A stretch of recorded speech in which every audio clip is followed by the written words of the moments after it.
Never fun to do these after a loss. Luckily, we've not had to do a whole lot of them, but you just hopefully won't do another one this year. That's the goal. So, we got to go 1-0 this week, and kind of reboot and get going. So, all I can tell you is we didn't make enough plays to win the game. I thought as a team, kind of where we're at, last week was a pivotal week for us. I thought we had just outstanding week of practice, very, very physical. I think that showed up on the defensive side of the ball. That's definitely the most complete game we've played, defensively. They were a heavy run team and really good up front and had 3 good running backs. And, until those last couple of drives with less than 4 minutes left to go in the game, we'd held them to 161 yards of offense. That's less than 2 yards of play. So, very, very, and 60 yards rushing for the night. If you'd told me probably on Wednesday or Thursday that we was going to double them up rushing and hold them to 60 yards rushing, I'd say we win that game by 2 or 3 scores. And like I said, that could have happened, but it didn't happen. We just didn't make enough plays. We had 471 yards of offense. We moved the ball. There's a lot of things in there that affected field position. We turned the ball over. Fumbled it twice. Really, a backwards lateral counted as a fumble. Those were three tough ones. The interception right there on the they caught on 2-yard line. I was glad they did that. It's better than a punt. So it was one of those deals where had a penalty on kicking game where we had out on their 45, brought us back to our 20. Just some things like that just didn't happen. And offensively, you moved the ball very well, and we got in the red zone on the fringe right there and got held on downs, twice, really 3 times. Had to punt, a couple of times there that you were close to getting points. Feel like they caught their 2 fade routes at the end of the game, and we missed a couple of touchdowns, and it was right in our hands and dropped them. And you got to make those plays and win those type games. And really don't put yourself in that situation at the end of the game. A few things that I go back and second guess myself as a coach. We're on the 25s, 4th and 6, 4th and 5, and we go for it instead of kicking a field goal. You wish you had enough. I wish our kicking game was a little bit better. I have confidence we're going to make that to tie the game. At that point in time, I didn't feel like that. A week of practice we'd had didn't add up to me attempting that at that time. And then probably after we got the score and onside kicking, with 2 minutes left, probably would have kicked that deep with 2 minutes. And then they hit that other fade route. But I can say this, our guys fought to the bitter end. We were very, very physical. It was a physical game. Proud of the way we played at the line of scrimmage, for the most part all night on both sides. Like I said, we'll play that type energy and intensity and play that type of defense. We got a shot, and we got a shot to be a pretty good team. And a lot of people on the outside, they don't know, if you never coached, you never played before, you really don't know what goes on with a team and the chemistry of a team. I really like what I seen with our team last week, and I think, they know that and they feel that, and I think we had some guys that really stepped up and played for the first time, I think, this year, really, just played the level of ball that we can play. So I think, and sometimes that don't always show on the scoreboard. It was a messy day. I'm not blaming the weather or anything. But we knew going into the game, it was a game we had to throw the ball 50 plus times in a game, So the first half definitely wasn't conducive to do that. We still did it. But it was, so I think with the weather preventing half 471 yards of offense, it wasn't too bad. You take out the turnovers. So moving forward, our hopes and dreams are still alive, and we're still chasing that. So that's a good thing.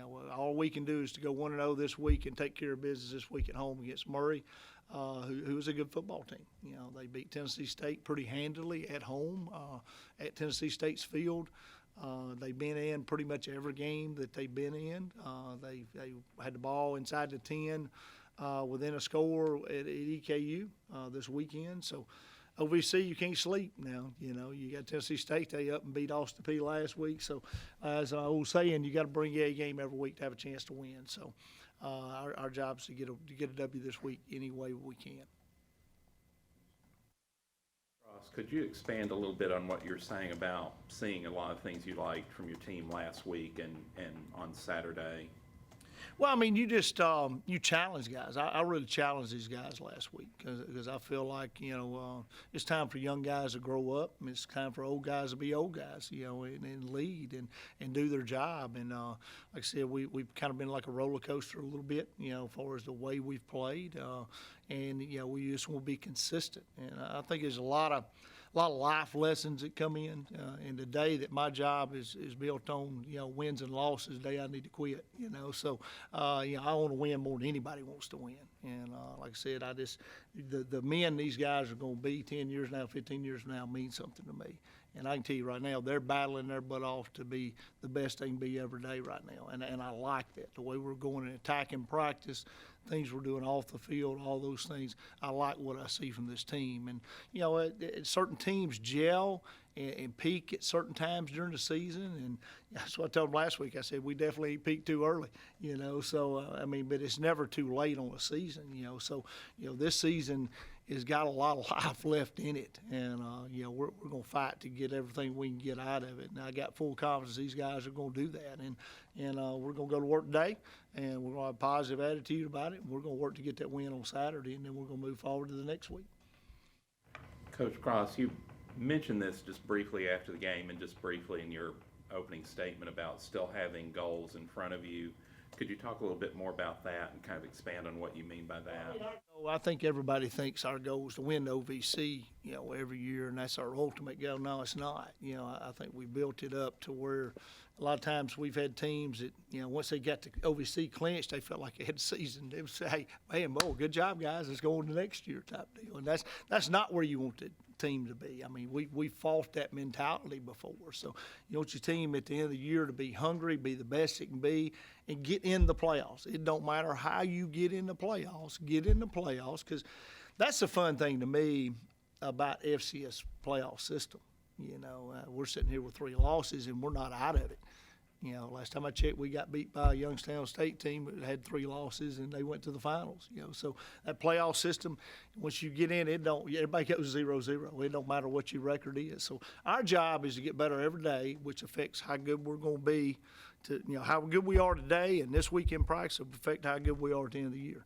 And if we'll do what we did last week, and we build off of that, then we're going to have a dang good football team at the end of the year. Well, we got all those pieces there, and a lot of things affect every season. You got to stay healthy. You got to gel at the right time. All those things. We've had our share of injuries. Well, hopefully, we got some of that stuff behind us, and we're playing physical football. I mean, we look like what I expect a Gamecock defense to look like. At times early this year, we did not look like that. Even in some games we won, we didn't look like that. We gave up too many rushing yards, too many explosive plays, all that stuff.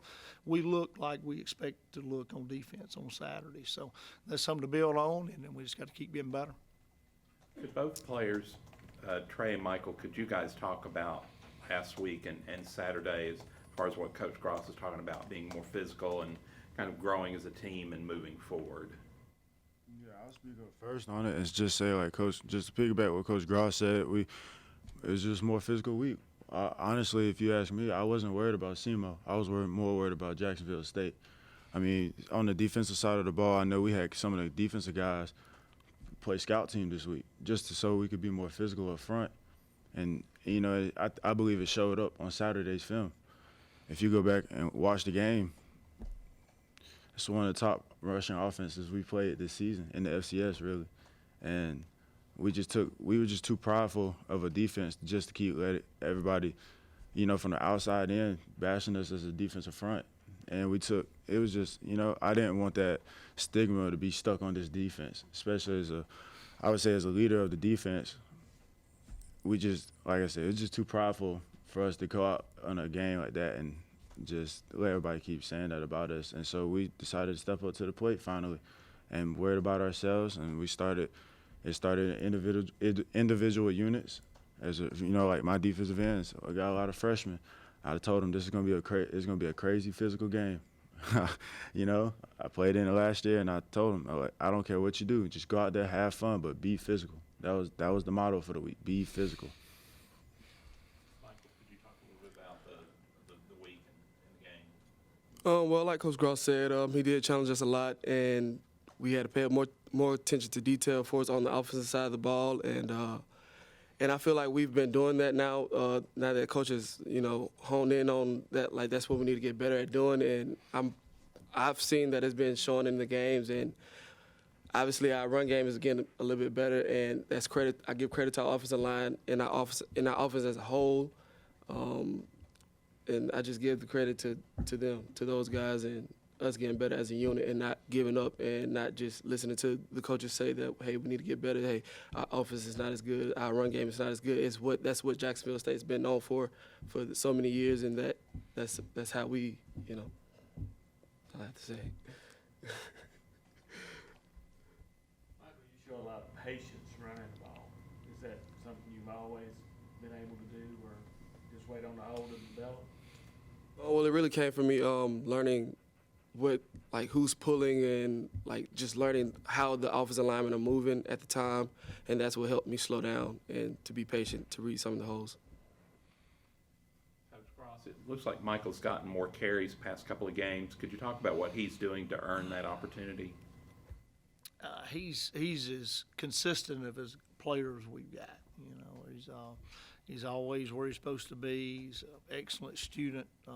Nobody works harder in the weight room than Michael works. That's why all the things of why we recruited him is what you see from him, right now. And he's a guy that's grown in the program. Like you said, he hadn't always been as patient a runner. He'd get there, wouldn't wait on a hole, because one thing Michael's gonna do, Tre will tell you, he's like a bowling ball. And when he decides where he's going downhill, and he's going as fast as he can go. So his patience has grown for us, seeing cuts and holes. And he just plays the game the way he's supposed to play. It's very physical.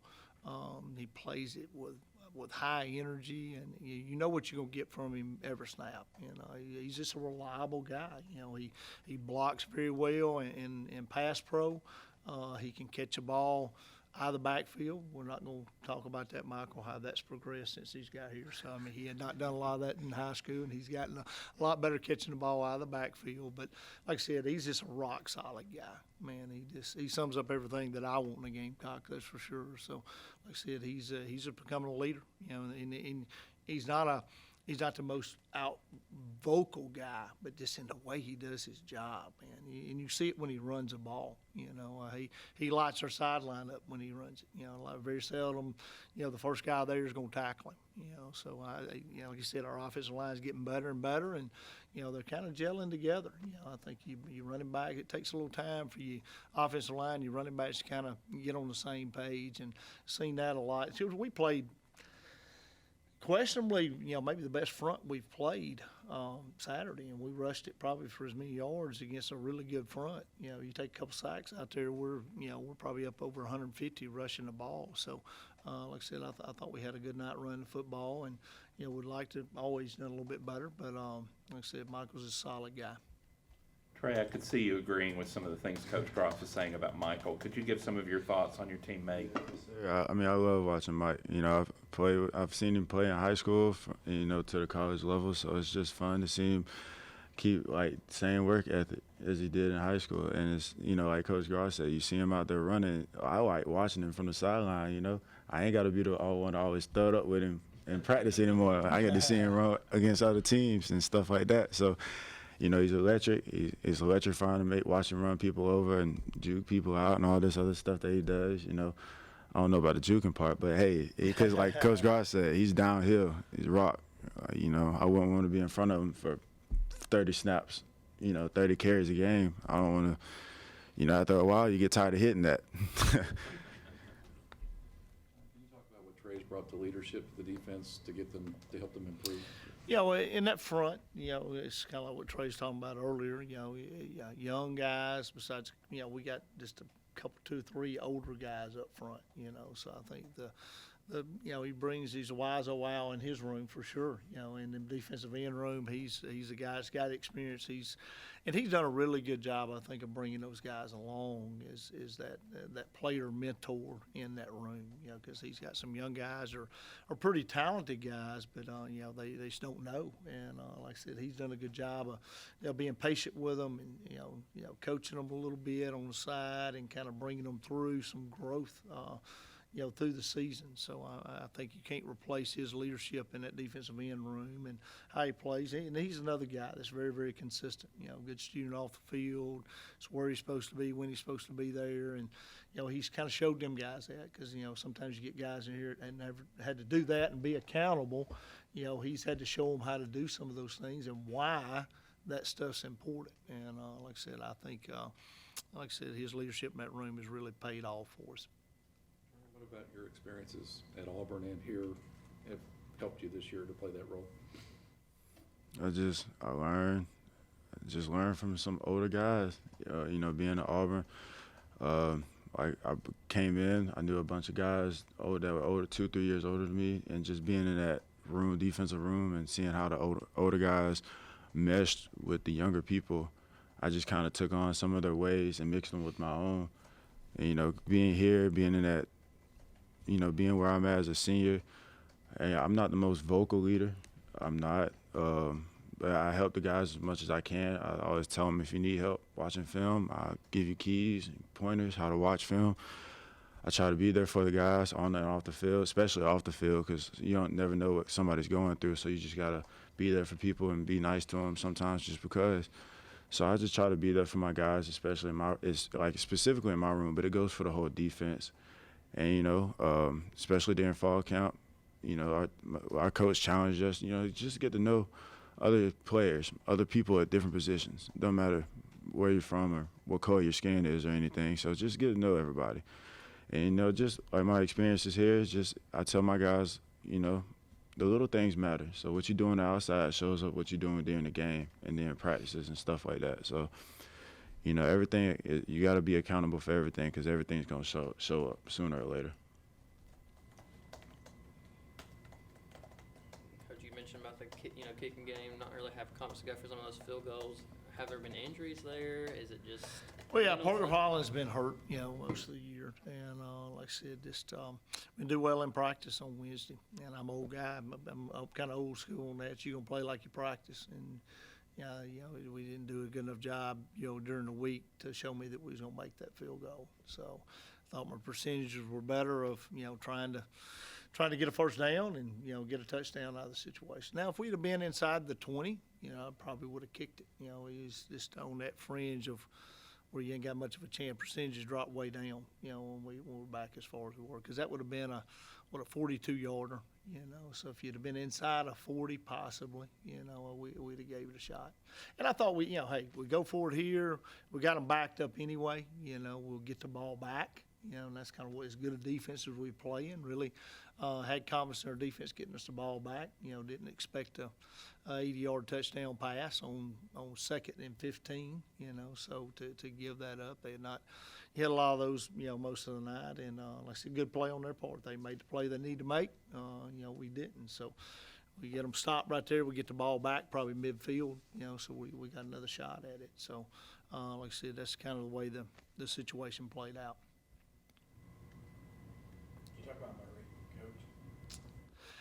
Murray's got a good football team. Like I said earlier, they just they're in every game, and there's a reason why. They throw the football around, really well. Quarterback's a good player. You got some skill guys, and they put a bind on your scheme. Never out of a game. Just like the game Saturday with EKU, they were down, 3 touchdowns and came all the way back and had the ball, inside the 10 at the end of the game with the ball in their hand with a chance to win the game or tie the game. So they're never out of a game. So you can't be up too much, on them. So it only takes a couple balls and, and they got scores, So like I said, they're solid defensively. That's kept them in some games, So, and they played really well at times. Like I said, I thought they played really well against TSU the week after we played them. They beat them handily at TSU, So playing on the road don't affect them, I don't think. They play good on the road. There's a good football team, well-coached team, got players. So we'll have our work cut out for us. Defensively, they've progressed over the last few years. They really have. They've gotten better and better. I mean, it's the thing I keep telling folks, you can't look at records in this league. I mean, you just really can't. I mean, I think it's probably what Austin Peay did with Tennessee State, last week. I mean, I think, you can't look at that. Like I said, they're a lot better defensively, I think, what they've been in the past, like you're talking about, and that's kept them in some games. And then, they're going to find a way to muster up some scores. They're good enough on offense, they're going to score, and you got to match those scores, and you got to score some points, against them. And then you got to play a lot of D linemen, keep your D linemen fresh, because you're going to be pass rushing a lot because they're going to throw it a good bit. So I'm glad we're playing them at home, and hopefully, we'll have a good week of practice.